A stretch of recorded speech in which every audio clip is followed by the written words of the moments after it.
तो फ्रेंड्स आज ओढ़णी सीरियल रे आपण मान देखियो पाइबे आज जीवन मानसी को कोड़ा जवाब देबे। हो फ्रेंड्स आज घरे मानसी रो सादो चलतिला बेले समस्त ताको पय गिफ्ट आनिबे आउ जीवन भी ताको पय गिफ्ट आनिथिबे। एहा देखि मानसी बहुत खुशी होई जिबे।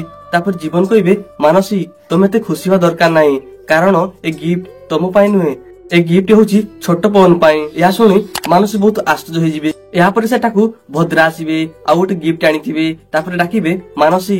तापर सेटाकू मानसी आसिला परे भद्रा कहिबे एइटा ने एइटा होची मो पवन पय। जेतेबेले मो पवन ए दुनिया को आसीबो ताकू मु ए बंधु को चलेबा सिखाइबी। या पर समस्त मिसिकी मानसीर सादरे समस्त बहुत खुशी हेबे। ज्योति और जीवन मध्य बहुत खुशी होई जिबे।